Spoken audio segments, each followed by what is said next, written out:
Hello there, guys.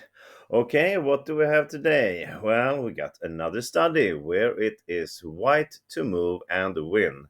We have one pawn up, we got two against one, and the knight against the bishop. Our pawn here is a couple of steps away. Well, a couple, it means three in this case, from promotion. Anyway, our king is far away from the action, and we don't have the ideal placed pieces, I would say. But anyway, we win this if we can find the right variation. So take a look at this now, pause the video and have a go and see if you can solve this on your own on how white moves and win this. Go ahead. And welcome back. All right, here we go. So obviously, this pawn is key to this solution. If black manages to grab this one, we don't have any chance to win. So random king move is just not good enough. The black king will race us to the pawn and it will fall. And from there is no victory at all. And the knight, let's see from the beginning here, the knight cannot move to anywhere here due to the bishop covering this diagonal. So moving the knight away from the action is not a good idea. The king will come anywhere and just go and grab this ball either. Also, so the first move is, when you think about it, pretty obvious actually. Just let us try to make a run for it with the pawn. Thing is now that the black bishop cannot stop it. He will lose the bishop and the pawn will promote. So after the first initial move here of b6, black is forced to try to stop it with the king. So king d6 is the only move that can catch this pawn. From now, it's pretty obvious again, the next move, actually. Of course, there's no point in moving the king. Black is threatening to go to c6. We cannot push again. We will lose the pawn like this.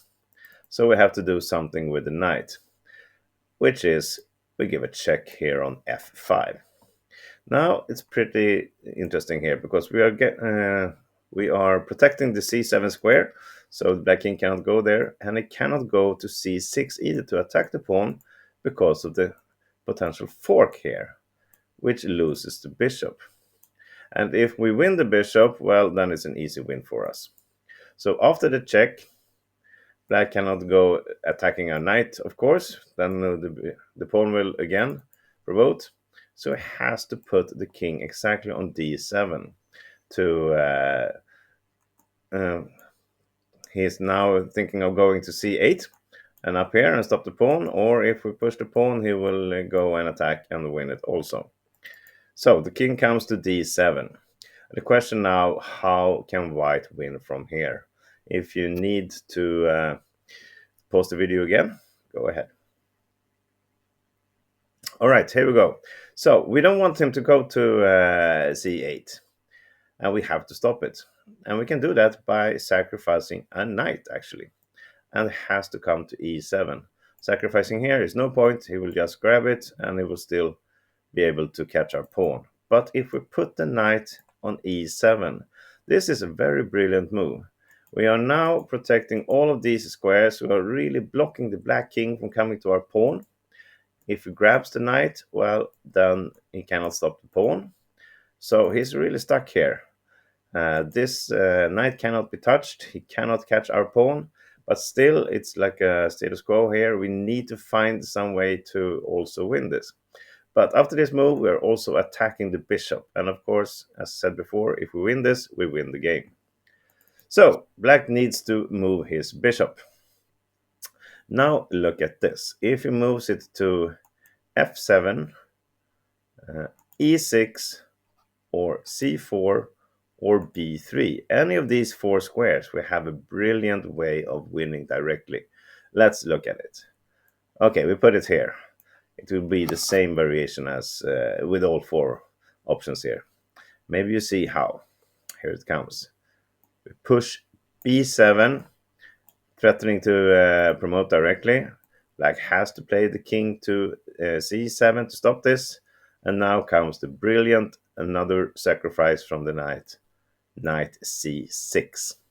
Now we're definitely threatening to promote because it's covered by the knight. So black is forced to take the pawn here. And then we follow up with a check and the fork. We win the bishop. So as you see, the fork here would be the same if the bishop was here. And if the bishop is on c4 or b3 instead, we will move our knight to a5 with the same fork and grab the bishop, which means already from this position, cannot put the bishop here, here, or here, as said. Cannot put it here either because it's in direct threat from the knight, and the bishop has to move because otherwise we take it. So black is forced to play bishop a2. It's the only move that survives a little bit longer. All right, here we go again. Now we got this far. Perhaps you can see how white continues now. It's not obvious, but have a look at it. Now it's time to analyze again. If you need to post a video, go ahead. Okay, here we go. So the thing is, the bishop is moved to a2, but still it cannot come to any of these places we looked at, and it cannot either go back to g8. So the black bishop is really in a zugzwang here.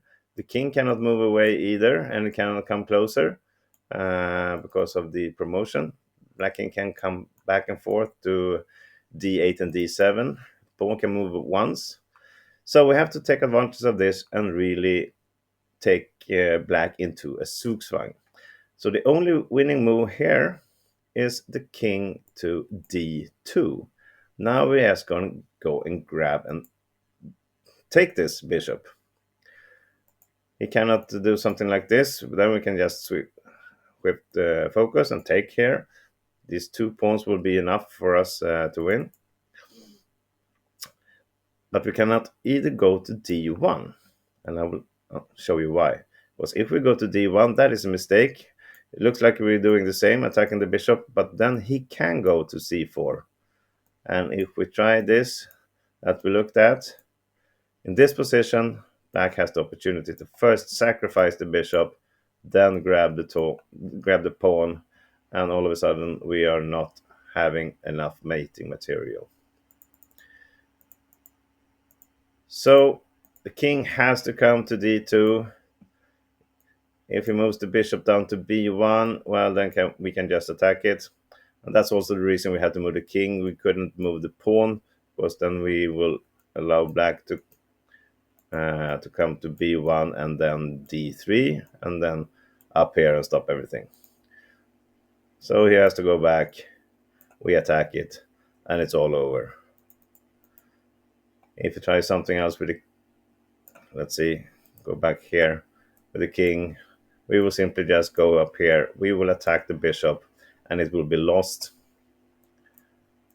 or placed somewhere where we just go on with our plan.